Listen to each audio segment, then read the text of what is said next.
Sebelumnya saya kali bersama muda dari kelas Topen A dengan judul penelitian pengenalan branding dan work-life balance terhadap employee retention, yaitu peran mediasi job satisfaction pada perusahaan startup di Surabaya. Nah, latar belakang dari penelitian sendiri adalah meskipun banyak penelitian telah membahas hubungan antara people branding, work-life balance, dan job satisfaction, dan employee retention secara terpisah, studi menegaskan keempat variabel ini dalam sebuah model mediasi masih terbatas, khususnya dari konteks perusahaan startup di Indonesia dan di penelitian saya sendiri fokusnya adalah di Surabaya. Perusahaan startup menjadi karakteristik unik, seperti budaya kerja dinamis, struktur organisasi yang dasar, namun seringkali diiringi dengan ketidakpastian yang tinggi. Konsep ini membuat peran kekuasaan kerja sebagai jembatan antara perusahaan dan kebijakan keseimbangan kerja terhadap loyalitas karyawan menjadi sangat menarik untuk diteliti. Oleh karena itu, penelitian ini ditujukan untuk mengisi kesenjangan tersebut untuk menginvestigasi peran mediasi job satisfaction dalam hubungan antara employer branding dan work-life balance terhadap employee satisfaction pada karyawan perusahaan startup di kota Surabaya. Nah, rumus masalah sendiri ada tiga. Lalu tujuannya juga ada tiga. Yang pertama adalah bagaimana pengawasan employer branding terhadap employer retention pada perusahaan startup di Surabaya. Sehingga nanti memiliki tujuan menganalisis dampak employer branding terhadap employer retention pada perusahaan startup di Surabaya. Selanjutnya yang kedua, bagaimana terhadap employer retention pada perusahaan startup di Surabaya. Sehingga nanti memiliki tujuan menganalisis dampak employer branding terhadap employer retention pada perusahaan startup di Surabaya.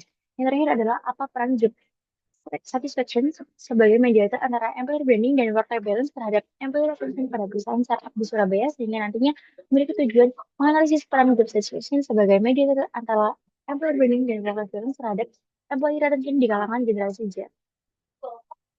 Manfaat praktis sendiri adalah hasil penelitian ini diharapkan dapat menjadi panduan strategis bagi para pendiri, manajer, dan praktisi HR pada perusahaan startup untuk merancang kebijakan yang lebih efektif dan meningkatkan retensi karyawan. Secara spesifik, penelitian ini akan memberikan wawasan tentang membangun citra perusahaan yang kuat dan mendukung lingkungan kerja hidup sebagai fondasi untuk menciptakan kepuasan dan loyalitas karyawan. Sedangkan manfaat teori itu sendiri adalah penelitian ini diharapkan dapat memperkaya literatur manajemen sumber daya manusia dengan memberikan bukti empiris dengan model menjelaskan yang menguji hubungan antara employer branding, work-life balance, job satisfaction, dan employee retention secara simultan dalam konteks unit perusahaan startup. Tinjauan pusaka sendiri dibagi menjadi tiga. Yang pertama sendiri adalah social identity. Social identity sendiri didefinisikan sebagai persepsi tentang siapa dirinya berasal dari keanggotaan dalam kelompok sosial tertentu. Menurut para peneliti sebelumnya yaitu Touchpad 1982. Selanjutnya adalah social identity theory of motivation, yaitu teori motivasi sosial kognitif (KT) dikembangkan oleh Albert Bandura pada tahun 1980-an. Teori ini menyatakan bahwa interaksi antara faktor pribadi, perilaku, dan lingkungan mempengaruhi perilaku. Employer branding. Lalu selanjutnya adalah employer branding. Digagas oleh Ambler dan Barrow pada tahun 1996 berkata-kata mendefinisikan employer branding sebagai paket manfaat fungsional ekonomis dan psikologis yang diberikan oleh pekerja yang diidentifikasikan dengan perusahaan pemberi kerja. Selanjutnya adalah job satisfaction, di mana menurut Oke 1976 konsep job satisfaction didefinisikan sebagai keadaan emosional yang menyenangkan atau positif yang dihasilkan dari penelitian pengalaman kerja seseorang. Lalu selanjutnya adalah employee retention. Dia baru 2013 mendefinisikan retention karyawan sebagai sebuah proses di mana karyawan didorong untuk tetap bersama organisasi untuk waktu yang maksimal atau sampai selesai proyek.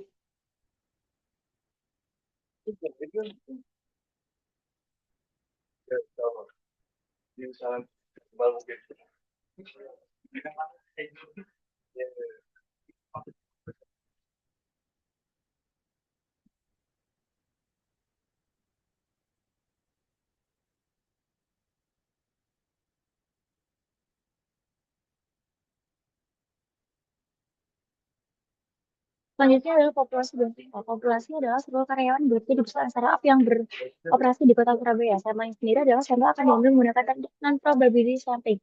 Lebih spesifiknya, purpose sampling dari inklusi responden adalah satu bekerja penuh waktu di perusahaan startup di Surabaya telah bekerja minimal selama 6 bulan untuk memastikan mereka memiliki pemahaman yang memadai tentang budaya dan lingkungan kerja. Jumlah sampel akan ditentukan berdasarkan kaidah kaidah analisis SEM, yaitu minimal 5 kali jumlah indikator.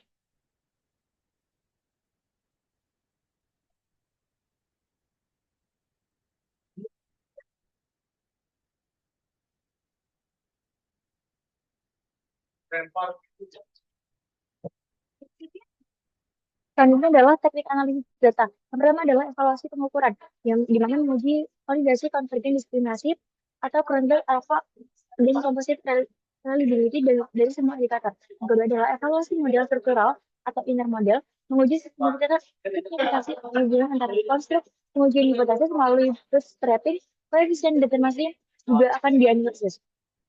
Selanjutnya adalah pengujian mediasi, di mana menguji hipotesis mediasi H6 dan H7 dengan menganalisis pengaruh tidak langsung, indirect effect, dan tingkat signifikan melalui prosedur broadening. Sekian presentasi dari kami. Wassalamualaikum warahmatullahi wabarakatuh.